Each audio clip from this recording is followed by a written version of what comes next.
अस्सलाम वालेकुम। हकायत उस बात को कहते हैं जिसका हकीकत से कोई ताल्लुक़ नहीं होता, मगर ये बात किसी दूसरी बात को समझाने के लिए कही जाती है।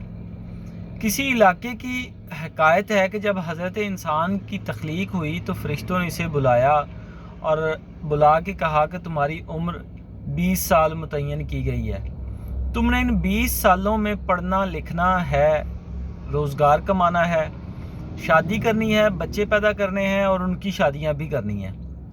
हज़रत इंसान ने कहा कि इतने मुख्तसर से वक़्त में मैं इतना सब कुछ कैसे करूँगा। फ़रिश्तों ने कहा कि अच्छा ज़रा साइड पे हो जाओ, बाद में तुम्हारा मामला देखते हैं। गधे को बुलाया गया और उसे भी बुला के कहा गया कि तुम्हारी उम्र जो है वो 35 साल मुतय्यन की गई है और जबकि तुमने इन 35 सालों में लोगों का बोझ उठाना है। गधे ने कहा कि ये काम इतना आसान थोड़ी है, मेरे लिए तो बहुत मुश्किल होगा और इतनी सालों तक जो है वो मैं बोझ ही उठाता रहूँगा, ये बहुत ज़्यादा उम्र है। फ़रिश्तों ने कहा अच्छा ज़रा साइड पे हो जाओ, तुम्हारा मामला बाद में देखते हैं। कुत्ते को बुला लिया गया और उसे बुला के कहा गया कि तुम्हारी उम्र भी 35 साल मुतय्यन की गई है, जबकि तुमने इन 35 सालों में कुछ भी नहीं करना, सिर्फ भौंकना है। कुत्ते ने कहा ये तो बहुत मुश्किल काम है, इतना मुश्किल काम मैं इतने लंबे अरसे तक कैसे करूँगा। फ़रिश्तों ने कहा अच्छा ज़रा साइड पे हो जाओ, तुम्हारा मामला भी देखते हैं। उल्लू को बुला लिया गया और कहा गया कि तुम्हारी उम्र 25 साल मुतय्यन की गई है, तुमने इन 25 सालों में कोई काम नहीं करना, कुछ भी नहीं करना, तुमने बस सोए रहना है। तो उसने कहा कि सोना ठीक है, ये आराम की एक वो शक्ल है, लेकिन इतने सालों तक मुसलसल सोया तो नहीं जा सकता, तो मुझसे तो इतना ये नहीं सोया जाएगा।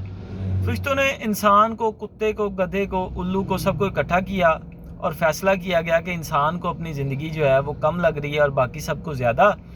तो गधे को 5 साल दे दिए गए, उसके 30 साल हटा के इंसान को दे दिए गए। कुत्ते को भी 5 साल दे दिए गए और उसके 30 साल हटा के इंसान को दे दिए गए। उल्लू को भी 5 साल दिए गए और उसके 20 साल हटा के इंसान को दे दिए गए। अब इंसान 20 साल जो है वो अपनी उम्र गुजारता है, ये अपनी मर्ज़ी की उम्र होती है। बचपन, लड़कपन, जवानी, ये अपनी मर्ज़ी की उम्र होती है, अपने हिसाब से इंसान गुजारता है और उसके बाद जो है वो गधे वाली ज़िंदगी शुरू हो जाती है और 30 सालों तक वो बोझ उठाता है, घर वालों का बोझ, बीवी बच्चों का बोझ, और बस अपना कुछ नहीं होता, बस वो बोझ ही उठाता रहता है क्योंकि ये वो गधे वाली ज़िंदगी गुजार रहा है। 50 साल का हो जाता है, 50 से आगे फिर वो कुत्ते वाली ज़िंदगी गुजारना शुरू हो जाता है और उसका काम होता है भौंकना। बस घर वाले भी यही समझते हैं कि यार छोड़ो इसको, क्या ये भौंकता ही रहता है, बाबा एवं ही करता रहता है, अब्बा एवं ही कहता रहता है। तो वो बच्चों पे भौंकता है, बीवी पे भौंकता है, पोते पोतियों, नवासी नवासियों उन पे ऐसे तो उसको जो है वो इग्नोर ही किया जाता है। इससे आगे जो है वो 80 से ऊपर उल्लू वाली उम्र शुरू हो जाती है और अब बाबा रिटायर होकर बैठ जाता है। अब वो कोई काम नहीं करता, वो बस बिस्तर के साथ बिस्तर बन के लेटा रहता है, सोया रहता है और उसका कोई काम नहीं होता। उम्मीद करता हूँ मेरी कहानी आपको जो है वो इंटरेस्टिंग लगी होगी।